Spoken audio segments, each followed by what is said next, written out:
In the summer of 2019, the Los Angeles Clippers decided to make a trade trying to get out of the shadow of their big brother, the LA Lakers. They thought that they were building a dynasty. Instead, they actually handed one to the Thunder. It was July 6, 2019, and the Clippers just landed Kawhi Leonard, who was fresh off of one of the greatest individual runs that we've ever seen from a superstar. Going to Toronto, winning in his first year, and winning a Finals MVP as well, making him one of the most coveted free agents in years. And to make sure he came to LA, they were willing to give up everything. We're talking about a player, 5 first-round picks, and a kid who goes by the name of Shai Gilgeous-Alexander that at the time almost nobody knew, and nobody knew he was going to become the best player on the planet. But here's the question that nobody was asking at the time. Did the Clippers just buy a dynasty, or did they just fund one up for Oklahoma City? Stick with me now, because by the end of this video, I'm going to show you exactly how one trade remade 2 franchises and why the final verdict is actually much more complicated than it looks. To understand why this trade occurred in the first place, you have to understand the leverage that Kawhi Leonard had in the summer of 2019. He just did the unthinkable.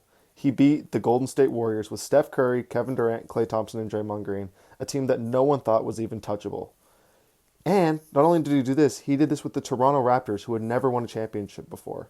As a pending free agent, he held all the cards. Multiple teams were chasing him, but he had a connection. He wanted to go home to Southern California, and he wanted to have Paul George as his running mate. According to reports at the time, Kawhi actually wanted the Spurs to go out and trade for Paul George and pair them up in San Antonio together. But when that didn't work, he had his sights set on the Clippers and essentially told them, get George or watch me sign with the Lakers. So the deal got done.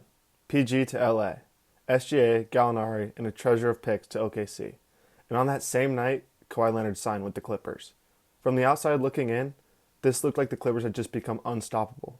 2 top 10 players, one coming off an improbable NBA championship run, a loaded supporting cast, a brand new arena on the way. The narrative was set.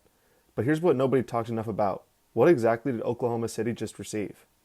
On the screen in front of you here, I've got the per 36 numbers for 3 NBA veterans during their time as rookies. Now, I want you to play the role of an NBA GM. Do you think that based off of these numbers, you'd be able to project which one of these guys would develop into the MVP and which of the other 2 would just develop into being solid, although quality NBA players? There he is. Now, this isn't a diss at Sam Presti at all. This is the mastermind behind the creation of the Oklahoma City team that looks like it's going to be a budding dynasty for the foreseeable future in the NBA. But what I will say is that even he would not have been able to predict the jump and the leaps that Shai Gilgeous-Alexander has taken. Now at this point, everybody's seen the trade details between the Thunder and the Clippers. And even at the time, people thought that this was a lot, and they were right. But they had no idea just how right that they were. Let's go through the picks one by one, because this is where the story gets crazy. Now with the 2021 pick, the Thunder selected Tre Mann, who's been a solid rotational NBA player. OKC later flips him in a deal, gaining even more value from him. But where the trade gets really exciting is with the 2022 pick number 12, where the Thunder got Jalen Williams out of Santa Clara. Now if you've watched OKC at all over the last 2 years, you know J-Dub is the perfect second option next to a Shai and on a championship team. He's an all-star, he's an all-NBA guy, he's averaging 24 points a night. From this trade, the Thunder got 2 stars. Think about that. Presti got SGA, who would go on to win the MVP and have arguably one of the top 3 scoring peaks of all time, and used one of the later draft picks to draft Jalen Williams. 2 stars, 1 trade. I mean, that's arguably the best return on a single trade in NBA history. And they still had more picks coming. They still had the 2024 unprotected Clippers pick and the 2026 unprotected Clippers pick, which still hasn't even been conveyed yet. And they had the right to swap with LA in 2025. Honestly, nobody saw this coming. Not the analysts, not the fans, and honestly, not even Paul George, who later said on the record that while the Clippers were committed to him, Oklahoma City definitely won the trade. Even PG admitted it. Now honestly, one of the real reasons that I'm making this video is because I'm seeing just way overblown how bad this trade was for the Clippers. Let's give them a fair trial here, because I don't think it's as simple as they made the wrong call. In year 1, the 2019-2020 season, the Clippers finished second in the West at 49-23. They have one of the most talented rosters the franchise has ever assembled, and they enter the playoffs as a legitimate title favorite. But then, the bubble. The Clippers blew a 3-1 series lead against the Denver Nuggets, with Kawhi shooting 6 for 22 in Game 7, and Paul George earning the nickname Pandemic P. The whole thing collapsed in historic fashion. From year 2 and beyond, injuries really derailed this franchise. George was dealing with shoulder surgeries in year 2 that he hadn't fully recovered from, In year 3, Kawhi tore his ACL. Year 4, Kawhi continued to miss time. And then in year 5, George plays 74 games, Harden comes in and they look like contenders, and then Kawhi gets injured again in the first round. In the 5 seasons together, Leonard and George just simply couldn't stay healthy enough at the same time to build any sort of real chemistry. A former NBA executive said it bluntly: the injuries ruined their culture because nobody knew who was going to be available on any given night.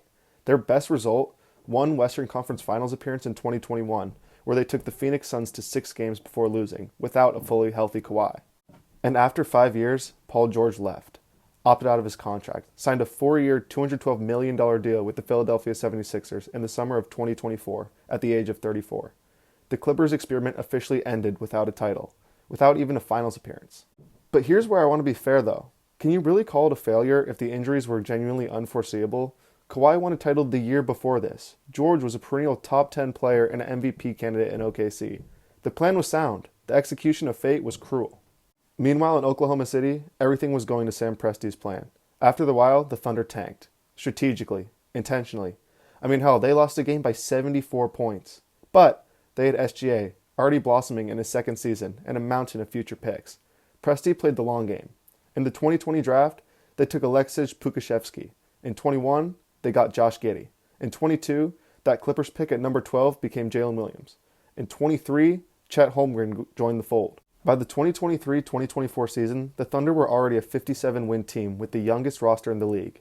The following year, they won the championship, with Shai named MVP. They were the youngest team to win a title in over 40 years, and they still have picks left out from the Clippers deal. Think about that. They won a championship, and the bill from the Clippers hadn't even fully been paid yet. SGA became the player nobody thought he could be. And here's the thing. Even the people who saw his potential didn't see the MVP season coming.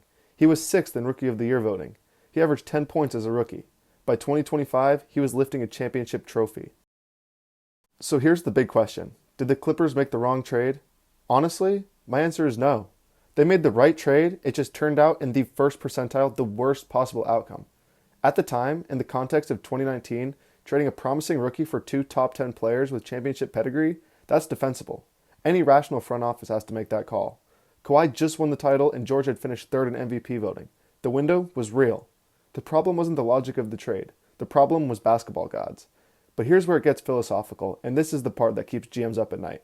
Sam Presti didn't just make a good trade. He made a great trade because he understood something most GMs don't. Stars get hurt. Windows close. The picks never get hurt. The picks don't need load management. The picks show up every single year. To get Paul George initially from the Indiana Pacers, Sam Presti made a bold move, got exactly what he needed, and 2 years later, leveraged that same asset into one of the greatest returns in trade history. Oklahoma City won this trade in a landslide. That's just simply not debatable anymore. SGA is an MVP. J-Dub is an All-NBA guy. They're champions. The Clippers got 5 seasons of injuries and 1 conference finals appearance. But I'll leave you with this. Kawhi Leonard and Paul George, on a healthy team, in a full season, might have been unstoppable. We just literally never got to see it, and that's the tragedy of this whole story. Oklahoma City didn't get lucky. They were smart. And now, they have a championship, a generational talent, and still more picks coming. Sam Presti may just be the best NBA GM in the league right now, and this trade is Exhibit A. And make sure you drop a comment down below. Was the Clippers trade defensible in 2019, or was it genuinely just one of the greatest fleecings in NBA history? I read every single comment and I try to respond to all of them. If you enjoyed this breakdown, make sure to hit that subscribe button and drop a like on the video. Comment down below any other trades I should revisit or any other video ideas that you might want to see. Have a good one.